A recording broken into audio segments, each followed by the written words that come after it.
Level 1, the arrival. $47,000. That is your annual salary. Below market. Below your last job.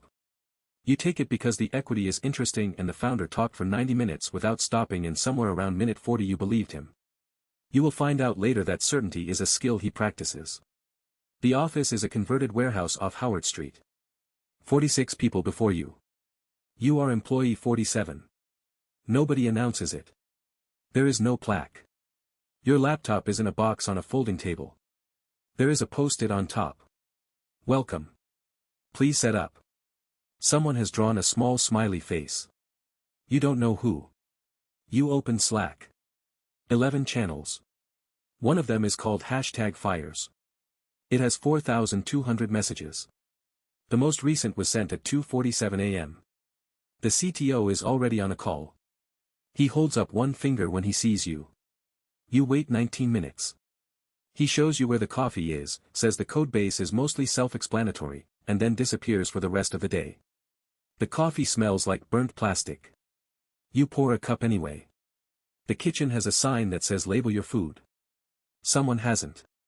The fridge is full of unlabeled containers. The first week you don't ship anything. You read. You ask 3 questions a day, no more. The questions live in Slack threads that branch into 12 subthreads and end without resolution. 2 of them are never answered. The codebase is not self-explanatory. It has 6 years of decisions baked into it. The comments are from 2019 and refer to things that no longer exist. On Thursday you start mapping the architecture on a whiteboard nobody else uses. By Friday it covers the entire wall. Nobody asks about it. One person photographs it on their phone. The founders only meet standing. You learn this the first week. Sitting means something is already decided. Standing means it could still go either way. You stay until 10 p.m. because the work is still there. Not because anyone asks. Not because anyone will notice. Because leaving before the work is done feels like a mistake you are not yet prepared to make. You walk out at 10:47. The city is mid-sentence. Something is happening here. You can't name it yet. But the not knowing feels better than the certainty of where you just came from. Level 2, the grind. 3 months in. Your title is software engineer. The job is everything nobody else claimed.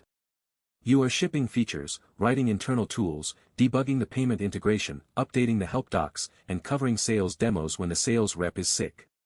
You are on call. You didn't ask. One Tuesday at 2 a.m. the payment processor goes down. You fix it in 38 minutes. Nobody notices until morning. The CEO sends a Slack. A thumbs up emoji. That is the whole message. The Red Bull is warm. You drink it anyway. This is the 4th Tuesday in a row you've worked past midnight. The stand-ups are 15 minutes on the calendar and 45 minutes in reality. Everyone has blockers. The blockers reference other blockers. You write them all down because nobody else does.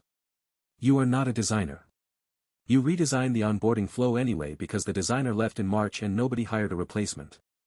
The CEO says it looks clean. A user emails to say it's confusing. Both are true. The all hands is every other Friday. The founder says we are building something that matters at least 3 times per call. In month 2 you still feel it. In month 4 you hear it differently. A PR you submitted 6 weeks ago is still open. You've addressed 17 comments. The reviewer adds 3 more. The feature is for a customer who signed a 6-month contract. The contract ends in 2 weeks. The numbers are not growing. Not yet. There are 7 theories about why. The theories conflict. You leave. 2 people are still there. You come in the morning and the lights are already on. You don't know if they slept. Your college roommate just got a promotion at Google. $180,000 base. Stock refreshes annually. You read it twice and close the tab. You are good at this. You know you're good at this. That is the thing you hold on to on the nights when the feedback loop is too long to feel anything at all. Level 3, the click. 9 months in, something shifts. The activation rate was 16% in January. In March it crossed 30. In April it is 41. A customer in Austin is using the product every day. Not because they have to. Because it's faster than what they were doing before. They email to say so. The email is 3 sentences. You read it 5 times. The CEO calls an emergency meeting that is not an emergency. He pulls up the cohort data and says nothing for 12 seconds. Then, this is it. You don't know if he's right. But you stop breathing for a moment anyway. Retention at day 30 is 67%. For a B2B SaaS product in your category, that is borderline absurd. The industry benchmark is 34. You are faster now. The codebase lives in your head. You move through it the way you move through your own apartment, without thinking, without needing the lights on. The feature you spent 2 months on ships on a Tuesday. By Friday it is in the hands of 300 users. By the following Wednesday, 2 of them have built their entire workflow around it. Sales starts closing deals without discounting. The first time the AE closes at full price he messages the engineering channel, no negotiation. They just said yes. Everyone reacts with fire emojis. You react with a fire emoji. The founder stops at your desk one afternoon. He doesn't sit down. He says, "Good call on the API restructure." Not obvious at the time. Right call. Then he goes back to his office. This is the moment. Not because of what he said. Because of what you feel. Not pride exactly. Something quieter. You were right. You knew you were right. You shipped it anyway. Now 300 people can't work without it. You leave at 6 p.m. That is early for you. You feel guilty for 11 minutes and then you don't. Level 4, the rumor. The in-mail arrives on a Monday in September. Heard great things about the team here. Would love to connect. You don't respond. 3 more arrive by Friday. For recruiters in 6 weeks. Then 8. Then 14. They are from companies you recognize. Several of them are from one company in particular, always different people, always the same careful language. There are visitors in the office. They are not customers. You know this because customers don't arrive in blazers and they don't go into the conference room with the frosted glass and close the blinds. The room stays closed for 4 hours. Through the gap at the bottom of the blinds you can see their shoes. They have very good shoes. The head of operations says nothing at lunch. But she orders a salad and doesn't eat it, and you have worked with her long enough to know what that means. 3 colleagues message you privately in 2 weeks. Not about work. They want to know if you've heard anything. You say you haven't. That's true. The NDA arrives on a Thursday. It is sent by legal. The subject line is, Supplemental Agreement, please review. 31 pages. You sign it the same day without reading all of it. The founder is on calls you aren't invited to. This is normal. But the calls are now earlier in the morning and later at night, and when he emerges he has the expression of a person who is still in the middle of something. The team happy hour feels different. Everyone is talking. Nobody is saying anything. The beer is the same. The room is not. You run the math at midnight on a Friday. If the number is what people are saying, your equity is worth something between a down payment and a life change. You stop calculating before you reach the end. You don't sleep well in October.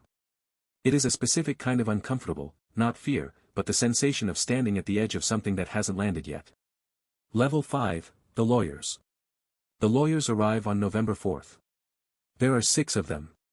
They take over the big conference room and they work 18-hour days. You can hear their keyboards from the hallway. The data room goes live. There is a tier above you. You discover this when you try to open a file and receive a permissions error. You have not received a permissions error at this company before. The CTO asks you to document the authentication system in 48 hours. Not because it's a priority. Because someone asked. You don't ask who. You write 43 pages. You write them so that everything looks intentional, because most of it was, and the parts that weren't you quietly refactor the night before you share the folder. The engineering Slack goes quiet. People still post. But the banter disappears. Someone sends a meme. It gets 2 reactions. Usually it would get 20. Your manager schedules a 1:1 and doesn't cancel it for once. He tells you the company is exploring strategic options. He uses the phrase good outcome for the team. You nod. You say understood. You go back to your desk. You find your equity grant document in your email from 14 months ago. You read the vesting schedule 3 times. You understand it for the first time. The lawyers order the same Thai food every day. Pad CEW from the place 2 blocks away. You start to associate that smell with the sound of a large, structured transaction. This will stay with you. You pass the conference room on a Tuesday at 4 p.m. The blinds are open for 11 seconds. There is a number on the whiteboard.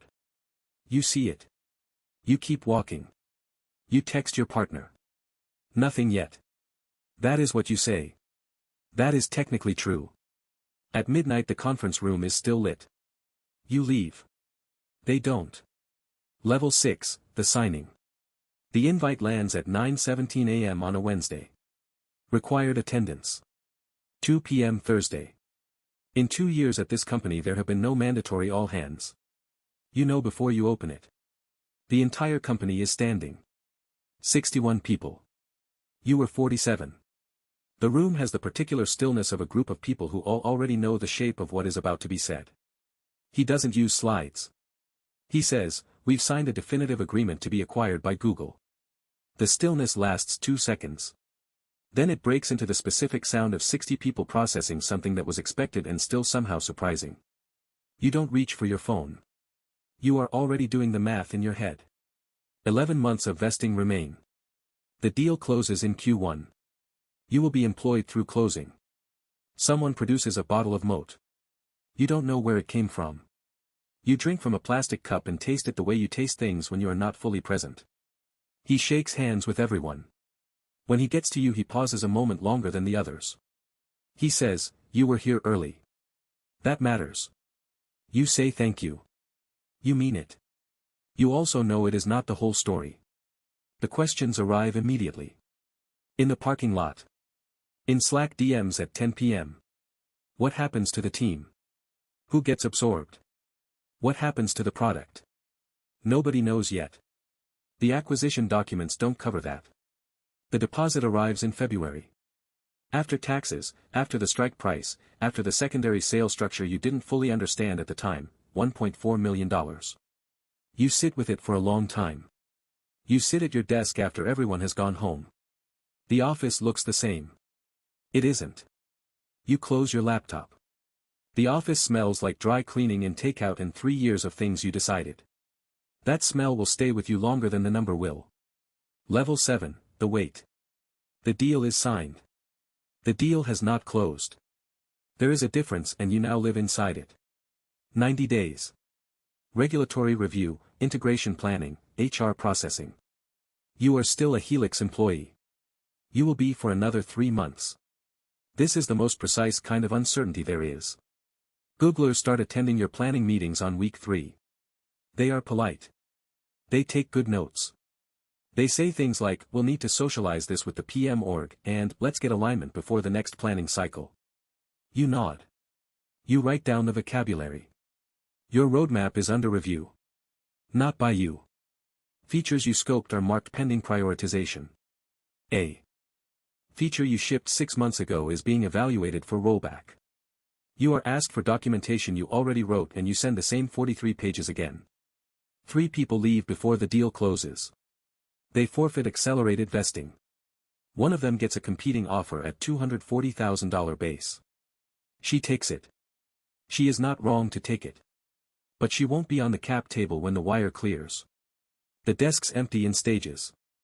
First the ones who leave voluntarily. Then the ones who get quiet messages from integration leads about role redundancy. You are not in that group. You know this because nobody has been quiet at you yet. The office has a sound now. Not silence exactly. The sound of people who have stopped making plans. Who are waiting for external events to tell them what their plans are allowed to be. You find the internal naming doc on a shared drive link someone forwards by accident. The product has a new name. It is not a bad name. It is a Google name. Clean, functional, forgettable. You sit with it. You take longer lunch breaks in February. Nobody notices. You walk 3 blocks and sit at a table outside a coffee shop and think about what you want the next thing to be. You do not have an answer yet. You are not sure you need one today. The email arrives at 4:57 p.m. on a Tuesday. Subject: Welcome to Google. Your employment with Google officially begins on March 4th. Please complete the following onboarding steps. It is 42 steps. You read it twice. You closed the laptop. The office has the specific quality of a room where something has finished. Level 8, the Googler. Your first day at Google is a Tuesday in March. There is a badge. It has your photo on it from the orientation process, which took 3 days and covered things like acceptable use of the internal search engine and where to find food in Building 40. The office is 6 floors. Your old office would fit in the atrium. There is free food in 7 locations. The coffee is excellent. This does not feel like a reward. It feels like a different calibration of what normal means. There are 94,000 employees. Your old company had 61. You open the internal directory and feel, for the first time in 3 years, very small. Your product has a new name. The rebrand was decided before the acquisition closed. You find this out on day 2 when you read the roadmap document. The feature you spent 6 weeks building is listed as under review. The planning cycle runs 6 months ahead. There are 4 approval layers for a new feature. You came from a place where approval was the founder walking over to your desk. That process no longer applies. Lunch is elaborate. You eat it surrounded by 200 people. You know 3 of them. You think about the pad CEW smell from the conference room in November. About the salad the head of ops didn't eat. The team is 11 people. You report to a director who reports to a VP who reports to an SVP who operates in a layer of the organization you are not expected to interact with. The startup equity is gone. In its place is a refresher grant, a stable salary, and a benefits package that covers things you didn't know you were missing. You are good at this. You know you are good at this. The work is real. The scale is real. When something ships here it reaches 300 million people. That is not nothing. But. There is always a but. The thing you felt at 9 months, when the activation rate crossed 30 and the founder stopped at your desk, you have not felt that here. Not once. This is a large ship. You are a good sailor. The ship goes where the ship goes. On Thursday there is an orientation for new hires. You walk past on your way to a planning meeting. Through the glass a young woman is writing her name on a name tag. She is wearing a startup sweatshirt. She has the expression of someone who has just been handed something enormous and complicated. She opens Slack. Her cursor hovers. She doesn't know which channel to join first. The badge is new. The name is unfamiliar to everyone. The office. Smells like coffee and dry cleaning and something she can't name yet. Somewhere across the bay, in a converted warehouse off Howard Street, a founder is on a call with a new engineer. He is explaining the equity structure. He is speaking with the particular certainty of a man who has practiced it. Across the desk, a 26-year-old is doing the math. The number is $47,000.